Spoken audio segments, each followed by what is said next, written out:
Hey, what's up, guys? My name is Daniel Repberg, and just to start out, I can say that 400 gigs in a year by Nashville standards is really not that much. I have friends that have done 500, 550, and so 400 is just my humble number for 2025.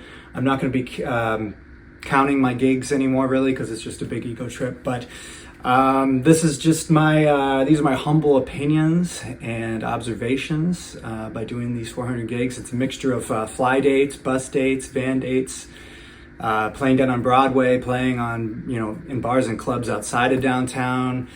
There were times where I'd get off of a plane and get my bags and immediately get in the car and drive to a gig. Same thing with, getting out of the bus and then going right down for a gig. So I worked a lot last year, and people are probably like, well, how do you do this? How do you guys play so many gigs? Well, we tend to play more than one gig in a day. So I had 2 gigs yesterday. I have 2 gigs later on tonight. Yeah, man. So basically, to kind of start this out, and I'm going to try to keep this video short. I have a bunch of notes here. So I saw a video recently of, there was like these 3 well-known guitar players, and they were hanging out, and a couple of them kind of made this comment about, playing on Broadway specifically, about how, you're just kind of playing wagon wheel all the time. And I just want to say that this is literally, like, playing on Broadway specifically is literally so much more difficult than people realize. You have to know like hundreds and hundreds of songs, if not thousands. And I'm not talking about, like playing 4-chord Morgan Wallen songs. Like, as a guitar player, you're expected to just know so much, man. Like, if somebody calls like Devil Went Down to Georgia or Barracuda or Whipping Post or Hotel California or Sweet Child of Mine or Welcome to the Jungle or God, Dream On or something, like, there's the list is endless. There's so many songs that you have to know, and you have to know the lead parts, you have to have the tones together, and you have to play it standing up in front of an audience, But we live in this era where everybody's able to sit down and play their best minute on Instagram or TikTok.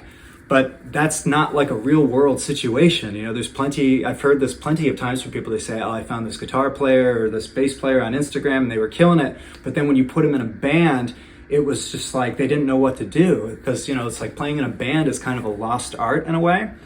I don't know how many kids in neighborhoods are playing in garages or basements anymore, but it really does help. You also have to be able to play in every key, and I'm not talking about playing a blues in every key like a lot of guitar players think. Like, if you're in the key of F major, you're in the key of F major, you know what I mean? And you have to be able to play in F sharp or G sharp or B. And on, multiple different gigs, you might play the same song maybe twice, but it might be in a different key, and your soloing has to shift. Everything has to shift along with that to accommodate the vocalist and what key they want to play in. And basically, like, your versatility is key. Like, it's kind of a blessing and a curse in a way, because the more versatile you are, the more gigs you'll get, but you'll also have more songs to learn, basically.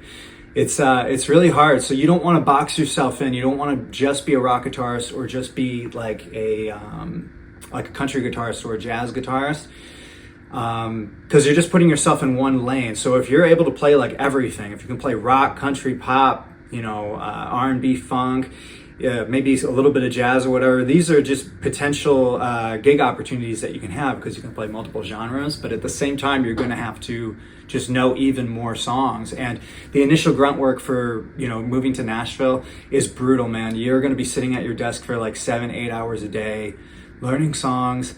And also, you have to try to remember as many of them as possible. A Nashville number chart is only going to help you out so much.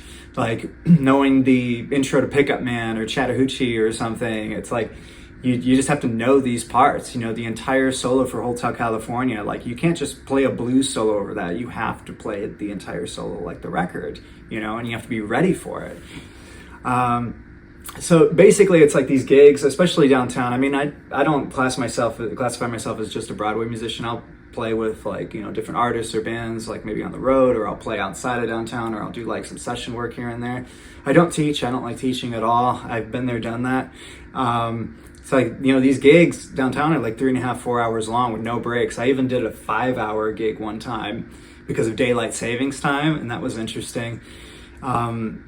it's just like it's a lot. Like it's going to push you to your limits, you know, especially if you're doing like 2 or 3 gigs a day. I don't do quads. I don't like doing 4 3.5-hour gigs a day. It's just I don't like it.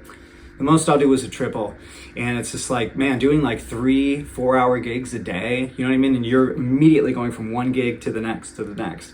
It's a lot. You're going to be pushed to your limits, you know what I mean?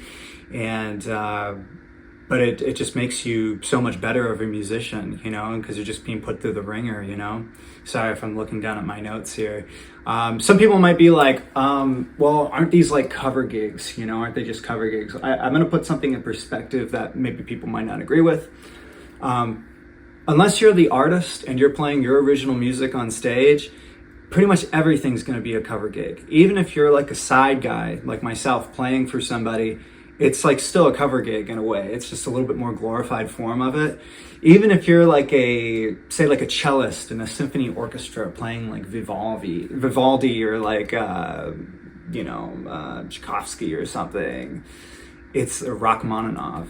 It's like, it's kind of still a cover gig in a way. It's very dignified cover gig, but you're still playing somebody else's music. So I don't have a problem with it. If somebody requests Led Zeppelin, I'm like, hell yeah, let's go. I don't even care if I wrote the song or not. It doesn't matter. I have my own records that I've done on my own. Playing somebody else's music, I have no problem with. In fact, it's really quite fun. You can't just be a good band anymore. You can be in a band with killer musicians, man. And you guys are playing amazing music, but cell phones and 24-hour news and social media has pretty much destroyed our attention spans as a human race, you know? You can't just be a great band anymore. You need to find ways to keep people engaged and keep people interested, because there are so many distractions nowadays, especially like if you're playing in bars and clubs, there's different TVs, people have their phones. How do you get people to zero in on your band, basically? So when you're here, you kind of need to choose wisely the type of music that you play. I mean, I love playing music that anybody can listen to. I love playing, like I would classify myself as kind of like a pop rock country blues kind of guy with like a little bit of jazz thrown in. I came from Detroit too, so I was playing like R&B and funk soul music for many years. You really have to, like, if you just play jazz in Nashville, I'm sure that's really hard to make a living doing that. So just try to be versatile and, I don't know, try to choose the type of music that will be profitable for you financially. There's so many videos out there about how much musicians make in Nashville, and you know, here's the truth about how much musicians get paid. And so let me just talk about that really quick. But a lot of people say like, okay, like you're either going to make like between $100 and like $500 a gig, right? Or something like that. If you think like that, you're immediately putting brackets on how much money you can potentially make on a gig, right? I don't do that. When I walk into a gig or a situation, musical situation or whatever, I don't think about money or how much money I'm earning. I think, how do I bring joy to the people in the audience? How do I make the people sitting there happy? Okay. And then the other thing is, how do I play in a way that's going to elevate all the other musicians that I'm playing with? Okay. That's kind of like my business model. You know, one of the best compliments I've ever received as a musician, and I've heard it a number of times, is people say, you know, I play better when you're here.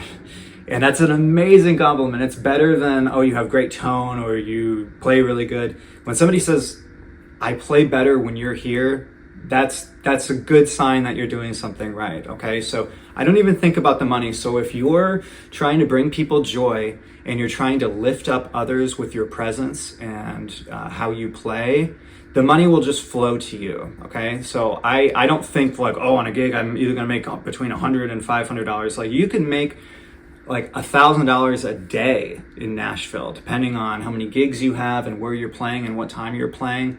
I don't think of it like that. Like the possibilities for how much money you can make, it's pretty awesome. Like what you can earn here, and also don't be too afraid to take like a $75 gig, because if you do take that gig, you might meet one or two people on that gig that you never knew before.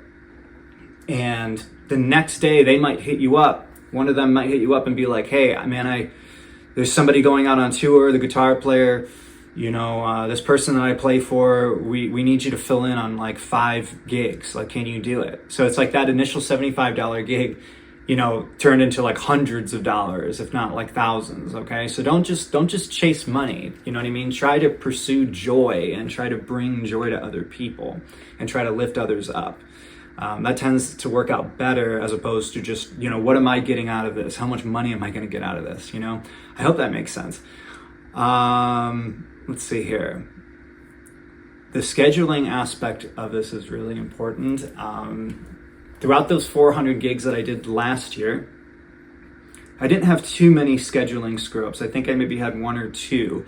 Nobody else is scheduling this for you, so you need to have an app on your phone, on a calendar, and you need to keep track of all the gigs that people are hiring you for. I've always been pretty good about this, but because there's so many group chats on your phone and so many people texting you and emailing you or whatever, you have to be very, very detailed and very, very organized when it comes to keeping track of your gigs, man, because this one time I knew I had to do a closing shift at 10 p.m. to 2 a.m. on this particular day, and I was in my apartment, and I got a text from this same band leader, and she said, hey guys, here's the group chat for our 6 to 10. I'll see you guys in 15 minutes. And I was like, oh shoot, like I forgot that there was actually another gig that we were going to do before that 10 to close, right? So, and I didn't even have my car. My girlfriend had my car, so I had to like get an Uber or a Lyft or whatever. They showed up in like 3 minutes. I just packed up my stuff. I threw on whatever clothes I could. And it was traffic too. Traffic in Nashville is no joke, man. And so long story short, I walked to the stage. I had 10 minutes left before downbeat, and I was able to set up all my stuff, and I went direct and had my in-ears together, and so I was ready. And then once we got done with that 4-hour gig, that same band, pretty much, we played another 4-hour gig like a couple bars down. Okay, so that was scary. So just really try your best to just be organized, because that's a really important thing. Like if it's like a pie, I've talked about this before, it's like there's the playing aspect of it. How cool and easy are you to get along with? Your scheduling, like are you organized? Are you on time? All of this stuff matters. So like amongst the chaos of like playing like multiple gigs a day throughout the year, it's really easy to screw something up. So the scheduling aspect is really important. Nobody's doing it for you. And also keeping track of money. Every time you do a gig, you should keep track of like, okay, this is who I played with on this day. This is how much I earned, because you might get paid that day, but you also might get paid like a week later. So like you might just be like sitting in your house one day or something, and like you'll be like, hey, so doesn't so-and-so owe me like $200? And it's like from 3 weeks ago, you know what I mean? Then you text them, be like, hey man, did you ever get the money for this gig? And they're like, oh yeah, sorry about that, and they'll Venmo it to you. Because sometimes they might forget, because band leaders and artists, they have different things that they have going on. So keep track of all that, because people might owe you money and you even forget that they owe you, okay? One of the hardest things about being a musician for a living is the vast multiplicity of personalities that you have to deal with. Everybody comes from a different place, and everybody's different. So based on what I've experienced in my life with meeting a lot of my heroes, and also playing with some just amazing musicians in Detroit and also in Nashville, it's just like the greatest musicians are always the nicest, and they're always the coolest people. Not always, but a good majority of the time, the greatest musicians that I've ever met and played with are all super nice, super cool, very unassuming. And it's usually the musicians that are not as good. They're the ones that have more of an ego and more of a chip on their shoulder. It's basically like you need to be able to yield and navigate around all of these different personality types. Like some band leaders they don't want you to outshine them. So you got to stay in your lane. You got to just play the part, maybe play a solo here and there. And then there's other band leaders that are like, dude, I want you to just go crazy all the time, you know? So it's just kind of knowing what the gig parameters are and what people want out of you, and how you can just do the best job that you can. Let me see here. And it's just like you need to be able to walk into situations where you just don't know anybody. You know, you just can't be too anxious or worried about how things are going to go. You know, I know people that work regular 9 to 5 jobs, and whenever they have to go somewhere new, like a sporting event or something, it's like they have like an anxiety attack when they need to find like a place to park or something. Like when you're a musician, you are constantly stepping into the unknown. You're constantly stepping into new territory. I did this wedding band gig here one time. And it was a huge band. It was like 12 members. And it's like, I don't think I knew anybody. I think I just knew the bass player. So these are like, it's like 10 people or whatever that you have to meet, you have to get to know, you know, it's a lot to handle. It's like, you have to be social here. And I'm pretty introverted, but there's a part of me that can just talk to anybody about anything, you know. You have to be really social. You have to constantly be networking because you just never know. Somebody might like your playing, and maybe that one person that I did not say hi to in that wedding band could have maybe potentially given me some opportunities or something. So it's a lot to navigate. The important thing is being coachable. Like, you know, like if somebody, because it's going to happen, like if you think you have it all figured out, inevitably there's going to be an artist or a band leader or even another musician in the band that'll be like, hey man, could you like maybe play this part differently, or maybe play it softer or louder, or maybe change that part, and just be like, okay, yeah, cool, I'll fix it, you know what I mean? As opposed to being like, well, you know, I think that it should be this way, I like how I'm playing it. Like, no, just be coachable, just be easy to get along with, be able to be taught, you know. Just be like, oh, okay, you know, I'll fix it, you know. One problem with the personality aspect of it is like when I was I was gigging in Flint, Michigan, and Detroit for like many years before I moved here. So a lot of the rough and sharp edges of my personality, not all of them, but they were very smoothed out, you know. Playing in like all black bands and playing in bands where people were older than me, more experienced than me. I was always the worst musician in the band. My bandmates and peers would always be like, hey, you know, you got to fix this or change this, or that doesn't sound good, you know. So it really kind of shaped me and helped me get better as a musician, but it also made me be a better person. And so when I got to Nashville, I was kind of ready to just kind of jump into it. And I'm still learning a lot about playing. I always practice often, and I'm always trying to be a better person each day, you know. But so I was kind of molded by, you know, Flint and Detroit, and those are very interesting places. And the problem is that there's people that come here from other states, and they might be like the best guitar player, the best drummer, the best singer in their hometown, and they never had a local music scene kind of like kick their ass a little bit. You know what I'm saying? Like they were probably the best musician in their town, and everybody just like worshiped them or whatever. But they never played with musicians that were better than them or more experienced than them, and they were never shaped by that local music scene in their town and city. So when they come to Nashville, they bring that bad attitude and that ego with them. And unfortunately, you might have to work with some of these people, and they were never really properly put in their place. So that's kind of a disadvantage to an extent of working with so many different people. But most people here are actually really, really cool, and I am very selective about who I spend my time around. Never ever talk about politics, ever. It's so polarizing. I personally don't care at all.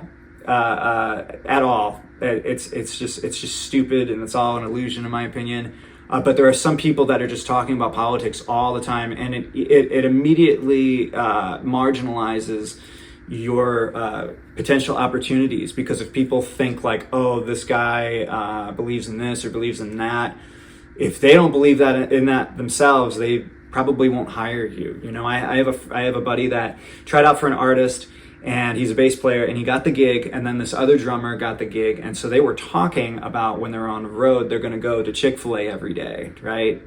Because they love Chick-fil-A, right? And this artist overheard them talking about wanting to go there, and this artist immediately thought that, oh, these people must, how do I say, it might be more conservative leaning, or they might believe in the ideologies or the ethos of what that company believes. But it's like, no, they just like to eat there. And then so what this artist did is ended up not hiring that bass player and that drummer based on that conversation. Just don't make it any part of your identity at all. Just be cool, just play music, and everything will be awesome. The important part too about being here in Nashville is being able to sing. there's a lot of gigs that I do that are predicated on me being able to sing like 5 to 10 songs on a gig.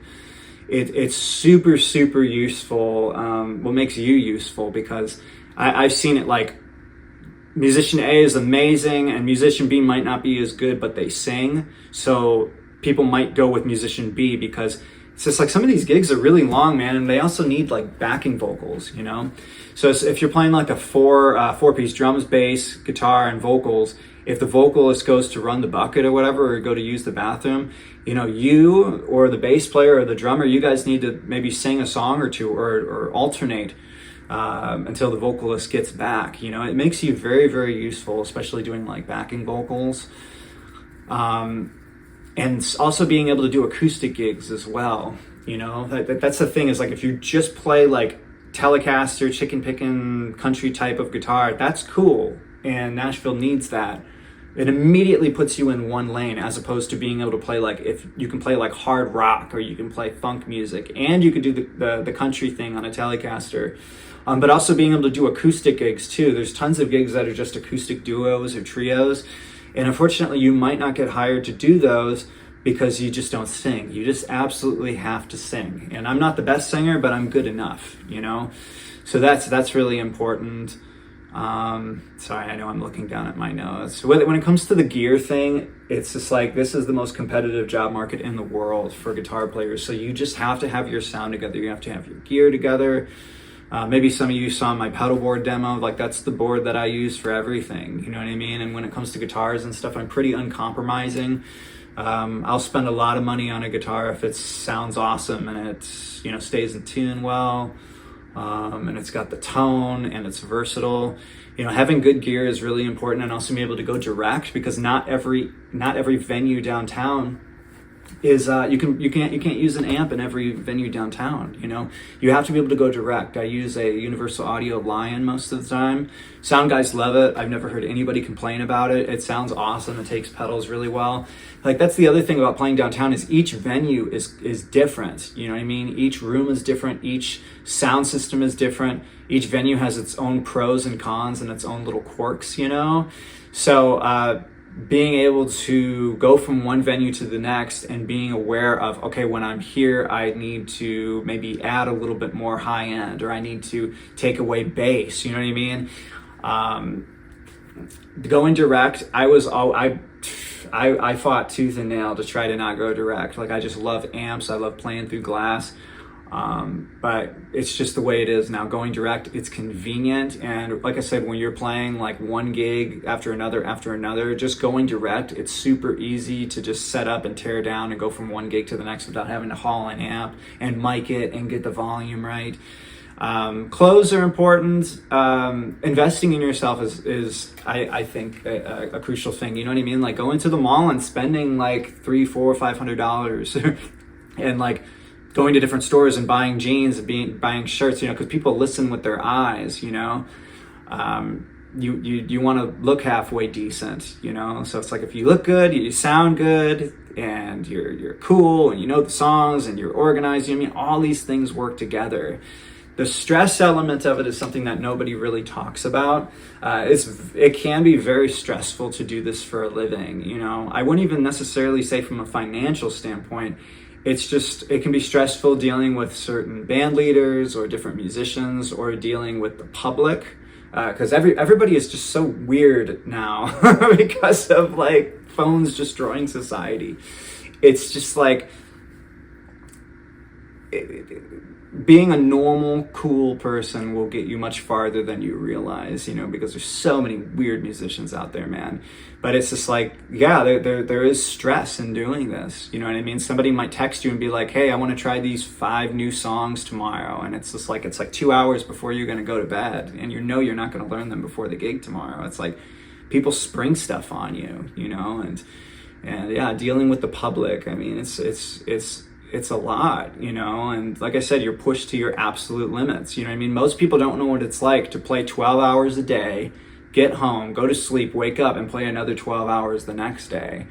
It's hard on your body, you know. It's like I've been doing yoga for many years, so there's tons of musicians that I know that have like neck pain and shoulder pain and back pain, and thankfully I don't have any pain anywhere, just because my mom was is still a yoga teacher, but she taught me when I was younger and when I was in college. So I do yoga like every other day to kind of reset my body and to kind of like, you know, if I have like a weird pain in my neck or my shoulder or my back, I can kind of get that out. I've been meditating for several years. I learned how to meditate in India, so I've been meditating twice a day, 30 minutes at a time for the past 7 years, every single day.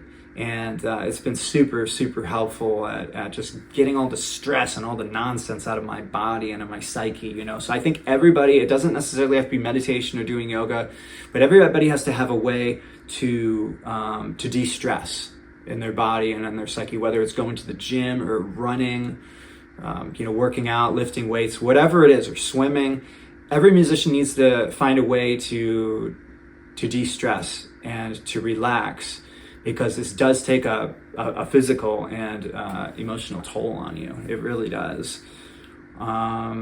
Constantly network, that's important too, because, you know, you might have a gig downtown, for example, and you'll gig with this person for like 3 or 4 days a week for like a year, and then they might decide to be like, hey, you know what, I'm gonna go move back home, or I'm gonna go to college or go back to college, or I'm gonna take this gig with some other artist or band or something, so I'm not gonna be doing this anymore. And all of a sudden that gig that was, you know, that gig that was giving you a lot of money each week, all of a sudden that's gone, you know. So even though I have like a pretty decent amount of steady gigs, and I also sub a lot too for people, I'm always trying to network and meet new people and kind of expand my web of contacts. Subbing for people is not a bad thing, even if, say, you're not their first call, but if you're their third call, it's like there's so many people doing so many different things. So even if you're not somebody's first call, it's okay, because they're still going to call you, you know what I mean, if they need somebody. So subbing, there's no problem with that. I love subbing for people because it just kind of gives you a different view on things, you know what I mean? And it kind of breaks up the monotony a little bit. Yeah, I think I hit everything. I have no idea how long this video was, but I know as soon as I turn off the camera, I'm going to be like, oh, I wish I said this or said that. It's a lot harder than people think it is. If you're thinking about moving to Nashville to be a guitar player, I would say come, like, you know what I mean? It's a very welcoming community, but you're going to work your ass off, and you are going to be learning so many songs, and it's never going to end. One thing I want to point out is that happiness is on the inside. Fulfillment and inner contentedness, in my humble opinion, is on the inside. I know musicians that have played with the biggest bands and the biggest artists ever, and they have performed around the world in stadiums, living the musician's dream, and you meet them and you talk to them, and they are not happy people because they are not content or fulfilled inside. So we all need to find a way to be happy within ourselves, regardless of what's happening on the outside world, because the outside world's constantly changing, especially when you're a musician. You are your own island. So just something I wanted to say about that. But when it comes to playing guitar, in closing, I suppose, when you're playing this thing, it's 2026, man. Everything's been done, okay? Like, it's like I'm a big vinyl guy. I love like Alan Holdsworth and like Larry Coryell and John McLaughlin. It's just like everything's been done, man. So like my approach to playing music is not trying to compete with anybody.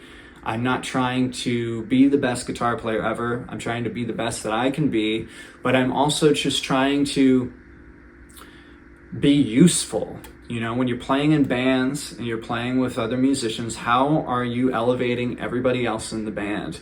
When you walk into the room, what is your vibe like? There are some people, when they walk into a room, there's this like darkness around them, you know what I mean? But then there's other people that walk in and there's like this light around them, you know? It's like, how do people feel when you walk into the room? Do you contribute, you know? And there's many different ways to just help people, you know what I mean? Like there's been times where like an acoustic guitar player on a gig was like, their cable breaks or whatever. Does anybody else have an extra cable? And it's like, I'll have an extra cable in my bag, you know what I mean? And they'll be like, oh wow, this guy like really helped out, you know what I mean? Or do you have like an extra tuner or something? all of these things add up, you know? So when there's like thousands of guitar players here in Nashville, man, you just have to kind of be on your game and be somebody that people look forward to seeing, you know? So anyway, thank you for watching. I appreciate it. Hopefully it's not too long. And if you want to see more content like this, I'm going to try to do more YouTube videos throughout the year. All right, peace.